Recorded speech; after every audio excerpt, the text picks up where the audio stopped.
মিছিলের উপর নির্মমভাবে লাঠিচার্জ করে। জয় বাংলা খাবে না, গানও লাগে, গানও লাগে, কাপড়ও লাগে।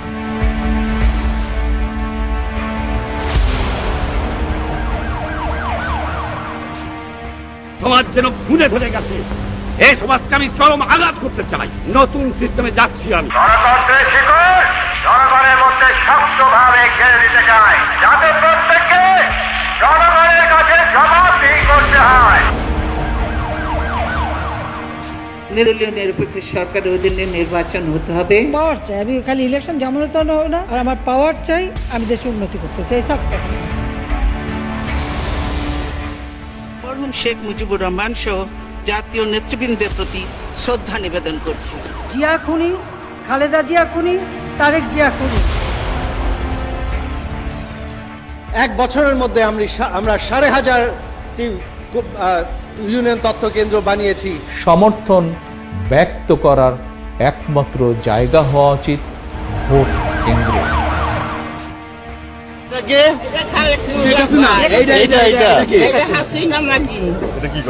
বাংলাদেশে মূলত প্রধান দুটি রাজনৈতিক দল বিএনপি এবং আওয়ামী লীগ। নিরপেক্ষ সরকারের অধীনে নির্বাচন হতে হবে। পাওয়ার চাই, আমি খালি ইলেকশন যেমন তো না, আর আমার পাওয়ার চাই, আমি দেশের উন্নতি করতে চাই। সাফ কথা আমার। দুটি দল যেমন আলাদা, দুটি দলের চরিত্র ঠিক সম্পূর্ণ বিপরীতধর্মী। মরহুম শেখ মুজিবুর রহমান সহ জাতীয় নেতৃবৃন্দের প্রতি শ্রদ্ধা নিবেদন করছি। জিয়া খুনি, খালেদা জিয়া খুনি, তারেক জিয়া খুনি। দুই দলের শীর্ষ দুজন নেত্রীর বিভিন্ন সময় বিভিন্ন গণমাধ্যমে দেয়া বক্তব্য শুনলে দুজনের ব্যক্তিত্ব পানির মতো পরিষ্কার হয়ে উঠবে। আমরা নির্বাচন চাই এবং নির্বাচনে অংশগ্রহণ করতে চাই, কিন্তু সেই নির্বাচনটা হতে হবে নিরপেক্ষ সরকারের অধীনে। যাদের ইচ্ছা নির্বাচন করবে, আর নির্বাচন করার মতো শক্তি যদি কারো না থাকে, তারা হয়তো করবে না। প্রধানমন্ত্রীর মতো রাষ্ট্রের সর্বোচ্চ পদে থেকেও বিভিন্ন সময় তার বক্তব্য শুনলে মনে হয় দীর্ঘ সময় তিনি নিষিদ্ধ পল্লীতে সময় কাটিয়েছেন। আপনার দিল মে जो प्यार है ওই प्यार लेके পাকিস্তান में जाइए। তুমি খালেদা জিয়া রহমানের সাথে অন্তত 2 মাস 1 মাস পর পরই আমাদের বাসায় যে বসে থাকতা, চেয়ার পেতেও বসতা না, ওই লবিতে মোড়া ছিল, মোড়া পেতে বসতা। তবে এটাও ঠিক যে এদের জন্ম তো বাংলাদেশে না, না জিয়ার জন্ম বাংলাদেশে, না খালেদা জিয়ার জন্ম বাংলাদেশে, কারো জন্মই না। তো তাদেরকে কি করা উচিত? পদ্মা সেতুতে নিয়ে যে ওখান থেকে পদ্মা নদীতে টুস করে ফেলে দেওয়া উচিত। যেমন কুকুর তেমন মুগুর, না হলে সোজা হয় না। বিএনপি যদি বেশি বাড়াবাড়ি করলে আবার জেলে পাঠিয়ে দেবো, কোনো চিন্তা নেই। অন্যদিকে স্বামী সন্তান, স্বামীর স্মৃতি বিজড়িত ঘরবাড়ি হারিয়েও কখনো কোনো ধরনের কুরুচিপূর্ণ বক্তব্য আজও পর্যন্ত খালেদা জিয়ার মুখ থেকে বের হয়নি। কার কাছে আমি বিচার চাইব? দীর্ঘদিনের সংসারের সব মালামাল রেখে আমাকে এক কাপড়ে বাড়ি থেকে বেরিয়ে আসতে হলো। এই হাসিনার অধীনে কোনো নির্বাচন কি সুষ্ঠু হবে? এতগুলো কিছু দেখার পর হবে না। ইনশাআল্লাহ আল্লাহর বিচার থাকলে এই দেশে বিএনপি আবারও আসবে। পোশাক আশাকেও দুজনের পার্থক্য একেবারে পরিষ্কার। একজন রাজরানী তো আরেকজন ড্যাশ মারানি। ওসব আমার কোনো দরকারই নেই। পাওয়ার চাই। চিন্তা চেতনার উচ্চবোধ, নীতি আদর্শ সব দিক থেকে উন্নত চরিত্রের অধিকারী বেগম খালেদা জিয়া। আমি এখন জনগণের জন্য, দেশের জন্য, মানুষের জন্য কাজ করতে চাই। ওগুলো আমার দরকার। আমি ইলেকশন চাই, আমার প্রধানমন্ত্রী হওয়ার কোনো শখ নেই, আর আমার পাওয়ার চাই, আমি দেশের উন্নতি করতে চাই। সাফ কথা আমার। শুধু বেগম খালেদা জিয়া নয়, তার আশপাশের নারীগুলোর আউটলুকটাও চোখে পড়বার মতো। বিএনপির নারীগুলোকে দেখলে নারীত্ব সুলভ একজন ভদ্র মায়ের প্রতিচ্ছবি ভেসে ওঠে। জনগণকে ঐক্যবদ্ধের মধ্যে আনতে পারলে আমরা নিশ্চয়ই দেশনেত্রী বেগম খালেদা জিয়ার মুক্তি ঘটাতে পারবো।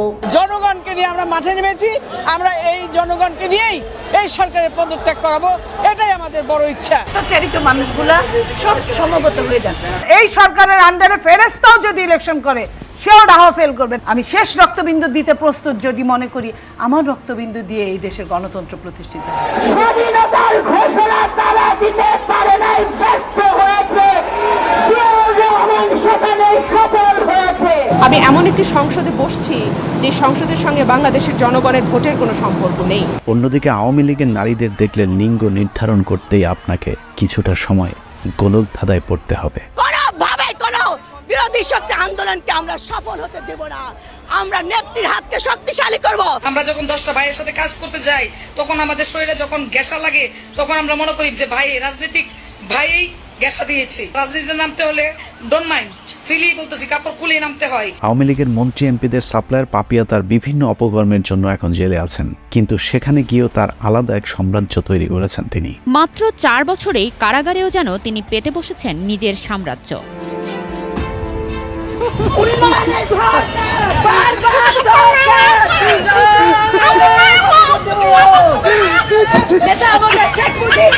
মহিলাদের মিটিং মিছিলগুলোতেও যাদেরকে নারীদের মতো দেখা যায় তারাও আওয়ামী লীগের ভাড়াটিয়া। একবেলা খাবার কিংবা 500 টাকার জন্য তারা আওয়ামী লীগের এসব জনসভাগুলোতে যোগদান করে থাকেন। আমরা মিছিল আসছি। কিসের মিছিল আসলে? খালেদা জিয়ার মিছিল। আরে শেখ হাসিনার মিছিল। আমি আপনাকে বলবো যে আমি অসুস্থ হওয়ার পর বিবাহ জামানা রুটি খান। Am I bigger? Do you understand who am I? How dare you? জিনিসপত্রের দাম বেশি ঠিক আছে, কিন্তু আমরা টেরই পাই না জিনিসপত্রের দাম এত বেশি। আপনারা কি আওয়ামী লীগ করেন, কি শ্রমিক লীগ করেন, কি ছাত্রলীগ করেন, কি যুবলীগ করেন? কালকে যদি ধানের শীষের পোস্টার দেখি আমি আপনাদের ধিক্কার জানাবো। আওয়ামী লীগের রক্তের মধ্যে তো বাকশাল ভাই। বাইরের কুৎসিত রূপ যেন তাদের কর্মকাণ্ডেও ফুটে উঠেছে। যুবলীগ, ছাত্রলীগ, আওয়ামী লীগ মানেই মানুষের কাছে এক আতঙ্কের মূর্ত প্রতীক।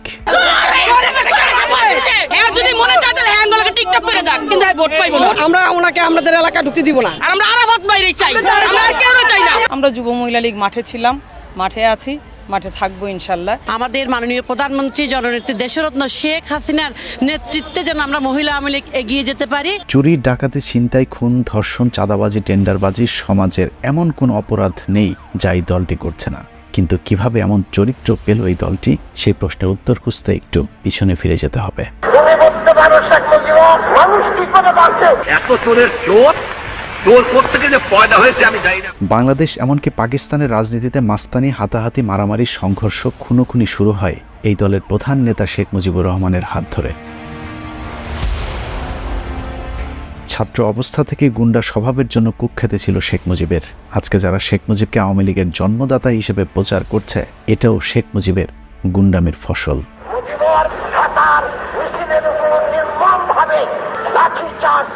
বর্তমান যে আওয়ামী লীগ আমরা দেখছি, এর পূর্বের নাম ছিল পূর্ব পাকিস্তান আওয়ামী মুসলিম লীগ। 1949 সালের 23শে জুন প্রতিষ্ঠার সময় এর প্রতিষ্ঠাতা সভাপতি ছিলেন মাওলানা আব্দুল হামিদ খান ভাসানী।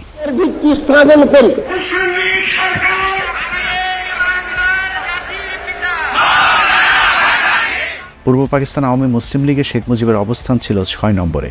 সভাপতি ভাসানীর কমিটিতে সহসভাপতি ছিলেন আতাউর রহমান খান, শাখাওয়াত হোসেন এবং আলী আহমদ। সাধারণ সম্পাদক শামসুল হক আর 1 নম্বর যুগ্ম সাধারণ সম্পাদকের পদে ছিলেন খন্দকার মুস্তাক আহমেদ। আর খন্দকার মুস্তাকের পরের পদে অর্থাৎ 2 নম্বর যুগ্ম সাধারণ সম্পাদকের পদ জুটেছিল শেখ মুজিবের ভাগ্যে। আওয়ামী লীগের প্রতিষ্ঠাতা মরহুম মাওলানা আব্দুল হামিদ খান ভাসানী 1980 সালের 23শে জুন শেখ মুজিবকে আওয়ামী লীগের নেতা বানায়। 1952 সালে সাধারণ সম্পাদক শামসুল হক গ্রেপ্তার হলে শেখ মুজিব 1 নম্বর যুগ্ম সাধারণ সম্পাদক খন্দকার মুস্তাককে টপকে নিজেকে ভারপ্রাপ্ত সাধারণ সম্পাদক ঘোষণা দেন। অনেকের মতেই খন্দকার মুস্তাকের সেই ক্ষোভ মনে মনে চেপে রেখেই 1975 সালের ঘটনার নেতৃত্ব দিয়েছিলেন। অন্যদিকে সাধারণ সম্পাদক শামসুল হককে পরবর্তীতে শেখ মুজিব মানসিক রোগী আখ্যা দিয়ে দলে আর কখনোই ভিড়তে দেননি।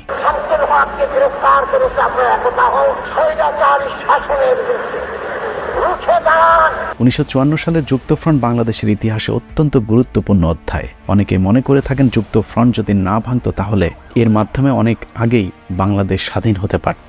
কিন্তু সেই যুক্তফ্রন্টও ভেঙে দিয়েছিলেন শেখ মুজিব। আমার দেখা রাজনীতির 50 বছর বইয়ের 426 নম্বর পৃষ্ঠায় বলা হয়েছে, 1954 সালে যুক্তফ্রন্টের ঐতিহাসিক বিজয়কে নষ্ট করিয়া দেওয়ার জন্য অনেকেই দায়ী ছিলেন। কতগুলো নীতিগত বিরোধও দায়ী ছিল, কিন্তু সবার চেয়ে বেশি ও আশু দায়ী ছিল শেখ মুজিবুর রহমানের একগুয়েমি। 1955 সালের ফেব্রুয়ারি মাসে যুক্তফ্রন্ট ভাঙিয়ে দেওয়ার মূলেও ছিল শেখ মুজিবুর রহমানের কার্যকলাপ। এখানেই থেমে যায়নি শেখ মুজিব। 1955 সালে অনেকটা শেখ মুজিবের একক সিদ্ধান্তে পূর্ব পাকিস্তান আওয়ামী মুসলিম লীগ থেকে মুসলিম শব্দটি বাদ দিয়ে দলের নাম রাখা হয়েছিল পূর্ব পাকিস্তান আওয়ামী লীগ। এরপর থেকে ভাসানীর সাথে শেখ মুজিবের দ্বন্দ্ব শুরু হয়, কিন্তু পদাধিকার বলে মাওলানা ভাসানী যেহেতু বড় ছিলেন সে কারণেই শেখ মুজিব দলে তার একক সিদ্ধান্ত বাস্তবায়ন করতে পারছিলেন না। অবশ্য 1957 সালের 7 ও 8 ফেব্রুয়ারি অনুষ্ঠিত ঐতিহাসিক কাকমারি সম্মেলনে মাওলানা আব্দুল হামিদ খান ভাসানী পশ্চিম পাকিস্তানিদের আসসালামু আলাইকুম বলে দিলে কার্যত পূর্ব পাকিস্তানের স্বাধীনতার ঘোষণা হয়ে যায়।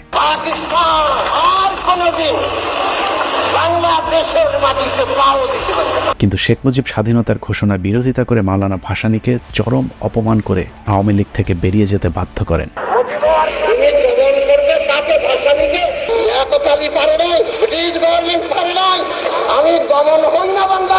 মাওলানার একসময় রাজনৈতিক শিষ্য শেখ মুজিবের এমন আচরণে ক্ষুব্ধ হয়ে মাওলানা ভাসানী 5 মাসের মাথায় একই বছরের 25শে জুলাই ঢাকার রূপমহল সিনেমা হলে ন্যাশনাল আওয়ামী পার্টি বা ন্যাপ নামে নতুন রাজনৈতিক সংগঠন গড়ে তোলেন।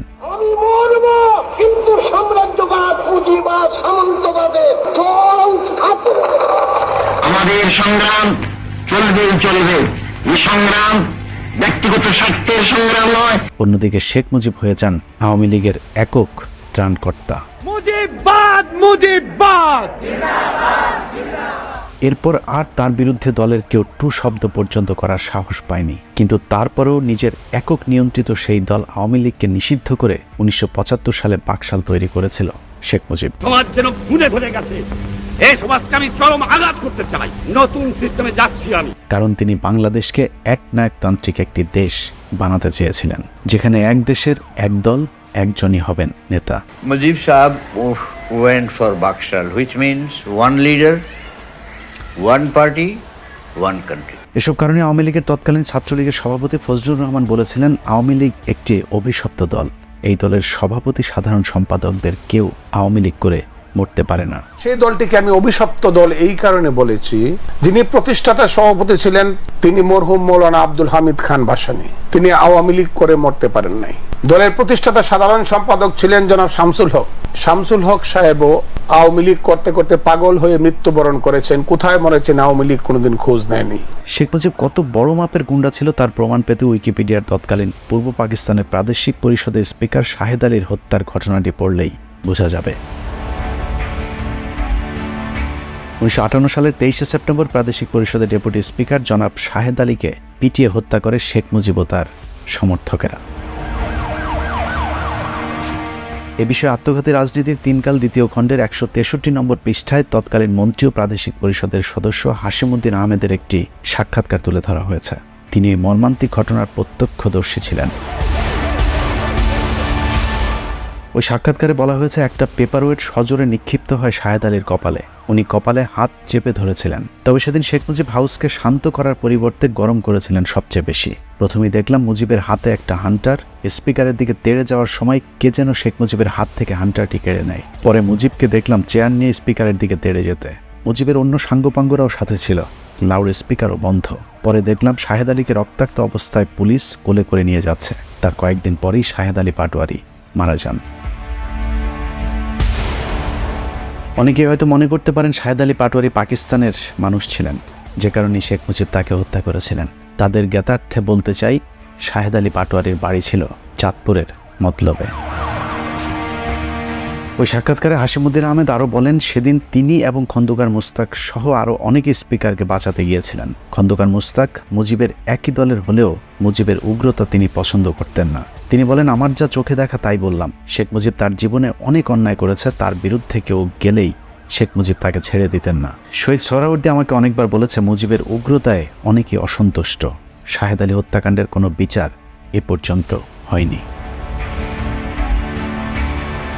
এরকম হত্যা, মারামারি, দুর্নীতি সহ বিভিন্ন অপরাধে শেখ মুজিবকে বিভিন্ন সময় জেলে যেতে হয়েছে, যেগুলোকে আওয়ামী লীগ এখন মুজিবের আত্মত্যাগ হিসেবে প্রচার করে থাকে। 4682 দিন, আমরা যদি বছর করি, প্রায় 12 বছর তিনি কারাগারের অন্ধকার প্রকোষ্ঠে বন্দী ছিলেন এবং কখনো তিনি আপোষ করেন। বারবার যিনি কারাগারে গিয়েছেন, 2 বার ফাঁসির কাস্টে গিয়েছেন, বরপীর আব্দুল কাদের জিলানী রহমতুল্লাহর 13তম অধস্তন পুরুষ, জাতির পিতা বঙ্গবন্ধু শেখ মুজিবুর রহমান।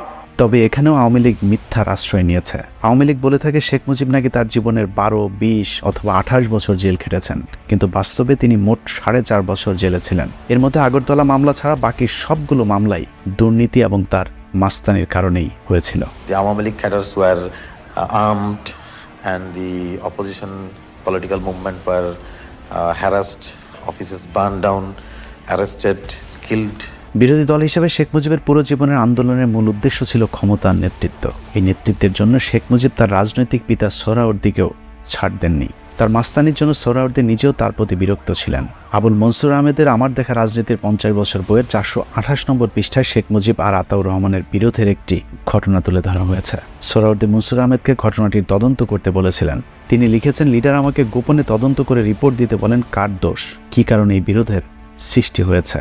লিডারের তখন পুরো সন্দেহ হয়ে গিয়েছে যে শেখ মুজিবুর রহমান নিজে প্রধানমন্ত্রী হইবার জন্য আতাউর রহমানের অযোগ্যতা ও অজনপ্রিয়তা প্রমাণের চেষ্টা করিতেছেন। গ্রামে গ্রামে যান, যে বলবেন দুর্নীতিবাজদের খতম করতে হবে। এভাবেই ক্ষমতার জন্য পাগলা মুজিব, সোহরাওয়ার্দী, ভাসানী, তাজউদ্দিন সকলের সাথেই প্রতারণা করেছিলেন। আর ক্ষমতা পাবার পর প্রতারণা করেছিলেন বাংলাদেশের জনগণের সাথে। রক্ত যখন দিয়েছি, রক্ত আরো দেব। এই দেশের মানুষকে মুক্ত করে ছাড়বো ইনশাআল্লাহ। আমি রক্ত তোমার জন্য প্রস্তুত। আমাদের মিটিং এইখানেই শেষ। আসসালামু আলাইকুম। দেশ স্বাধীন হবার পরে দেশে প্রথম লুটপাট, কম্বল চুরি, ভোট চুরি, বিরোধী দল নির্যাতন, গুম, খুন, ক্রসফায়ার সবকিছু শুরু হয়েছিল শেখ মুজিবের হাত ধরে। দুর্নীতি বন্ধ করেন, দেশে অন্ধ অন্ধ দুর্নীতি ভরে গেছে। যাও ভিক্ষা করে আনি, তাও চাটার গোষ্ঠী চাইতে খেয়ে ফেলায় দেয়, আমার গরিব পায় না। শেখ মুজিবের একমাত্র গুণ ছিল চাপাবাজি করা। মুজিবের কথার সাথে কাজের কতটা অমিল ছিল তা শুধু একটি প্রমাণ দেখলেই বোঝা যাবে। আপনাদের অনেকেই শুনে থাকবেন শেখ মুজিব বলেছিলেন 7 কোটি মানুষের জন্য 7 কোটি কম্বল আসলো, কিন্তু আমার কম্বলটা কোথায়?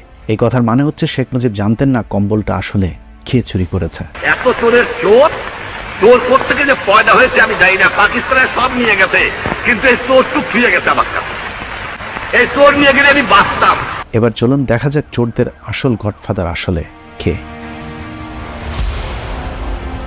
আমার ভিডিওটা কিছুক্ষণের জন্য পজ দিয়ে গুগলে গাজী গোলাম মোস্তফা লেখে এরপর তার প্রোফাইলের ক্যারিয়ারে গিয়ে প্রথম প্যারার শেষের লাইনগুলো পড়ুন। সেখানে বলা হয়েছে, Mustafa was a former president and general secretary of Dhaka City Awami League.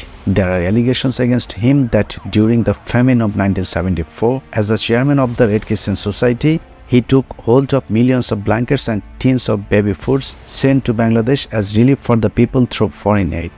And he began to profit out of this goods by selling to the people for whom it was sent. It is said that 1 out of 7 tins of baby food and 1 out of 13 blankets sent as relief reached the poor during the famine. এই ইংরেজিটা যদি আপনি সরাসরি গুগলে translate করেন তাহলে অর্থ দাঁড়ায় ঠিক এরকম। মোস্তফা ঢাকা মহানগর আওয়ামী লীগের সাবেক সভাপতি ও সাধারণ সম্পাদক ছিলেন। তার বিরুদ্ধে অভিযোগ রয়েছে যে 1974 সালের দুর্ভিক্ষের সময় রেড ক্রিসেন্ট সোসাইটির চেয়ারম্যান হিসেবে বিদেশি সাহায্যের মাধ্যমে মানুষের ত্রাণ হিসেবে বাংলাদেশে পাঠানো লাখ লাখ কম্বল ও শিশুর খাবারের টিন হাতিয়ে নেন এবং লাভবান হতে থাকেন। এই মালামালগুলো যাদের কাছে পাঠানো হয়েছিল তাদের কাছে বিক্রি করে বলা হয়ে থাকে যে দুর্ভিক্ষের সময় ত্রাণ হিসেবে পাঠানো 7টি টিনের মধ্যে একটি শিশুর খাবারের টিন এবং 13টি কম্বলের মধ্যে একটি মাত্র কম্বল দরিদ্রদের কাছে পৌঁছেছিল। তার মানে হচ্ছে বাচ্চাদের 7টি দুধের টিনের মধ্যে একটি টিন এবং 13টি কম্বলের মধ্যে মাত্র একটি কম্বল গরিবদেরকে দেয়া হয়েছিল। এবার চলুন দেখা যাক কম্বল চোরে গাজী গোলাম মোস্তফা শেখ মুজিবের কতটা কাছের এবং পছন্দের মানুষ ছিলেন। সেই জবাবও উইকিপিডিয়ার ঠিক তার উপরের লাইনেই দেয়া আছে। As president of Awami League's Dhaka City Unit, he and then treasurer of Dhaka Metropolitan Awami League, R.K. Chaudhary spoke about organizational activities of the city, how can it be better and where was the problem. R.K. Chaudhary, Mustafa and Sheikh Mujibur Rahman used to discuss these issues regularly in the evening. অর্থাৎ Sheikh Mujibur Rahman, R K. Chowdhury এবং গাজী গোলাম মোস্তফা প্রতিদিন নিয়মিত তাদের করণীয় নিয়ে আলোচনা করতেন। অথচ কম্বল চোরের লিডার শেখ মুজিব জনসভায় গিয়ে চাপাবাজি করতেন। কম্বল চোরদের রক্ষা নেই। বিদেশ থেকে ভিক্ষা করে আমাকে আনতে হয়, আর এই চোরের দল আমার দুঃখী মানুষের সর্বনাশ করে বা লুটতরাজ করে খায়। উৎখাত করতে হবে বাংলার বুকের থেকে এদের। এভাবেই শেখ মুজিব মুখে এক কথা বলতেন আর কাজে ঠিক তার উল্টোটা করতেন। হারাধনের একটি ছেলে কাঁদে ভেউ ভেউ মনের দুঃখে বনে গেল, রইল না। যেমন বাংলাদেশের প্রথম ক্রসফায়ার শুরু হয়েছিল শেখ মুজিবের হাত ধরে। 1975 সালে 2রা জানুয়ারি সিরাজ শিকদার নিহত হন। পরদিনের পত্রিকায় পুলিশের পাঠানো একটি প্রেস নোটের বরাত দিয়ে পত্রিকায় লেখা হয়েছিল, সিরাজ শিকদারকে অস্ত্র উদ্ধারের জন্য নিয়ে যাওয়া হচ্ছিল, পথে পুলিশের গাড়ি থেকে পালিয়ে যাওয়ার সময় তাকে পুলিশ গুলি করলে তিনি মারা যান। 1975 সালের 3রা জানুয়ারি প্রচারিত ইত্তেফাক পত্রিকার এই খবরটি যে মিথ্যা সেটি ইত্তেফাক পত্রিকারই পরের দিনের খবরে প্রমাণ রয়েছে। 4 জানুয়ারি 1975 সালের ইত্তেফাক পত্রিকায় প্রকাশিত খবরে বলা হয়েছে সিরাজ শিকদারকে মোট 4টি গুলি করা হয়েছিল। এর মধ্যে 3টি গুলি বুক ছেদ করে বেরিয়ে গেছে আর 1টি গুলি ফুসফুসে আটকে ছিল। এখন প্রশ্ন হলো, আইন অনুসারে কোনো আসামি যদি গাড়ি থেকে পালিয়ে যেতে চায় তাহলে তাকে পায়ে গুলি করতে হবে, কিন্তু সিরাজ শিকদারকে কেন বুকে গুলি করতে হলো, তাও আবার 4টি? বাস্তবে সিরাজ শিকদারকে ক্রসফায়ারের নামে হত্যা করা হয়েছে কারণ তিনি বিরোধী দল জাসদের নেতা ছিলেন এবং শেখ মুজিবের কট্টর সমালোচক। মোশাররফ হোসেনকে হত্যা করে, সিরাজ শিকদারকে হত্যা করে, এই ধরনের রাজনৈতিক হত্যার মধ্য দিয়ে ফ্যাসিবাদী কায়দায় খবর কাগজ বন্ধ করে দিয়ে মানুষের সিভিল রাইট এবং মানুষের ফান্ডামেন্টাল রাইটস এগুলি কাঠিল করে দিয়ে মুজিব ক্ষমতা থাকার চেষ্টা করে। এভাবে বাংলাদেশের সব ধরনের নোংরা রাজনীতির জনক আওয়ামী লীগের নেশন পাপা শেখ মুজিবুর রহমান। তাকে পরিষ্কার বলে আসি যে আপনি পাকিস্তানের রাষ্ট্রপ্রধান বা প্রধানমন্ত্রী হন, এটা আমরা চাই না। 24শে মার্চ অনির্ধারিতভাবে মুজিব ইহিয়ার সাথে দেখা করে এবং তিনি যখন গণভবনে যান দেখা করতে, তখন আমি তার গাড়িতে স্বাধীন বাংলার পতাকাটা জোর করে লাগিয়ে দেই, যদিও ওনার ইচ্ছার বিরুদ্ধে। মুজিব হাসিনা আওয়ামী লীগের পুরো রাজনীতি মিথ্যার উপর প্রতিষ্ঠিত। এরা মুখে বলে এক কথা আর কাজে আরেক। জনগণের ভোটটা চুরি করে ক্ষমতায় আসা ওই নিয়ত আমাদের নাই। একটি কাউন্সিলর যদি বলে যে আমাকে চায় না, আমি কোনোদিনই থাকবো না। 1973 সালে ফেরাউনের আপডেট ভার্সন শেখ মুজিবের কাছ থেকে ভোট চুরি শেখা, ফেরাউনের lady version Sheikh Hasina vote চুরির পাশাপাশি দুর্নীতিতেও প্রথম বাংলাদেশকে চ্যাম্পিয়ন বানিয়েছিলেন। 2001 সালে বাংলাদেশ প্রথম দুর্নীতিতে চ্যাম্পিয়ন হয়েছিল, অর্থাৎ 2000 সালের দুর্নীতির ফলাফল ঘোষিত হয় 2001 সালে। এরপর 2002 সালেও দুর্নীতিতে আবারও বাংলাদেশ প্রথম হয়, অর্থাৎ 2001 সালের দুর্নীতির কারণে 2002 সালের দুর্নীতিতে 1 নম্বর হয়েছিল বাংলাদেশ। বিএনপির আমলে 5 বার বাংলাদেশ দুর্নীতিতে বিশ্ব চ্যাম্পিয়ন হয়। দুর্নীতিতে বিশ্ব চ্যাম্পিয়নরা যখন দুর্নীতি নিয়ে কথা বলে তখন মানুষের মধ্যে হাস্যরসের সৃষ্টি হয়। আর বিএনপি ক্ষমতা এসেছিল 2001 সালের 1 অক্টোবরের নির্বাচনে, অর্থাৎ 2001 সালের মাত্র 1.5 মাস দেশ পরিচালনা করেছিল বিএনপি।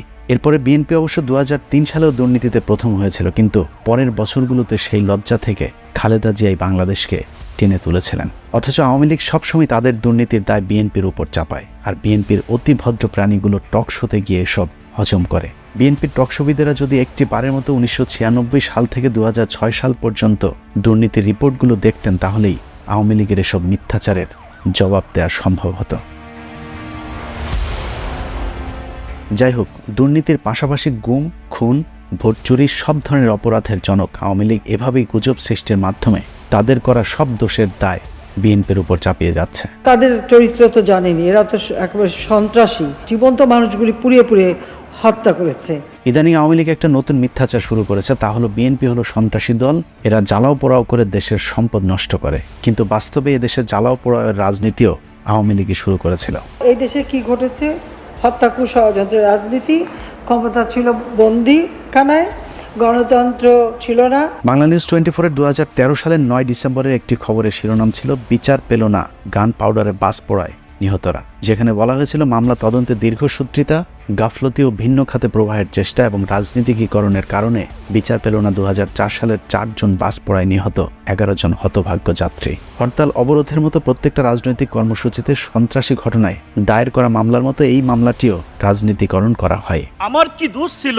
এই পেট্রোল বোমা মাইরা আমার মতন সাধারণ মানুষকে মেরে কি লাভ পাইছে? তারা কি চায়? এরা যে অপরাধ করছে তাদের বিচার হবে। বিএনপি জামাতের আন্দোলনে আওয়ামী লীগ নেতার নির্দেশেই বাসে আগুন দিয়ে মানুষ পোড়ানোর কথা বলেছেন মহিদুল ইসলাম। 2008 সালের 8 ডিসেম্বর সমকাল পত্রিকায় বলা হয় গাড়িতে আগুন দিয়ে 11 জনকে হত্যা, মামলা থেকে নানক সহ 18 জনকে অব্যাহতি। এরকম এক চাঞ্চল্যকর মামলায় হাসিনার পেটিকোটের বিচারক আওয়ামী লীগ নেতাদের পাঠিয়ে দিলেও বরিশালের মেহেন্দিগঞ্জ উপজেলার আওয়ামী লীগ সভাপতি ফাঁস করে দিয়েছিলেন কিভাবে শেখ হাসিনার নির্দেশে নিরীহ মানুষগুলোকে পুড়িয়ে মারে আওয়ামী লীগ।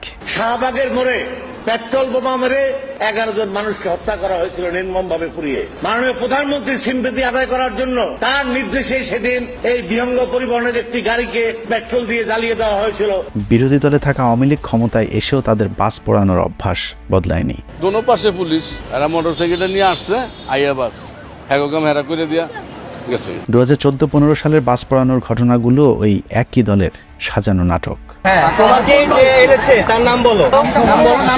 সে কি করে? সে একজন স্টুডেন্ট। তোমরা এটা কেন করছিলা?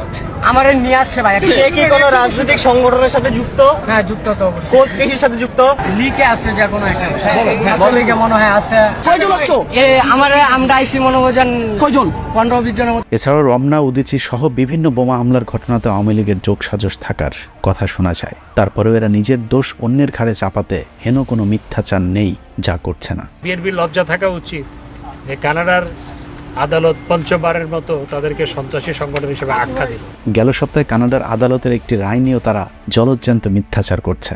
কোর্ট যেখানে স্পষ্টভাবে বলেছে বিএনপিকে সন্ত্রাসী সংগঠন মনে করবার মতো কোনো ধরনের তথ্য প্রমাণ তারা পায়নি, সেখানে আওয়ামী লীগ এখনও বলেই যাচ্ছে কানাডার আদালতের রায়ে বলা হয়েছে বিএনপি নাকি একটি সন্ত্রাসী সংগঠন। Canadian federal judge labeled BNP as a terrorist organization. What is your observation on that? I don't have any observation on that. সব মিলিয়ে আওয়ামী লীগকে যদি আপনি সংজ্ঞায়িত করতে চান তাহলে ঠিক এভাবে বলা যেতে পারে, কোনো একটি ভৌগোলিক অঞ্চলের সবচেয়ে দুর্ধর্ষ চোর, ডাকাত, পকেটমার, ধর্ষক, চাঁদাবাজ, গুন্ডা, বদমাইশ মিলে যদি কোনো সংগঠন তৈরি করে তাহলেই তাকে আওয়ামী লীগ বলা হয়। আর সেই সংগঠনের মূল হোতা শেখ মুজিবুর রহমান। আমি প্রধানমন্ত্রিত্ব চাই না, আমরা দেশের মানুষের অধিকার চাই। ভাইয়েরা আমার উপর বিশ্বাস আছে। আল্লাহ হাফেজ। নতুন সিস্টেমে যাচ্ছি আমি।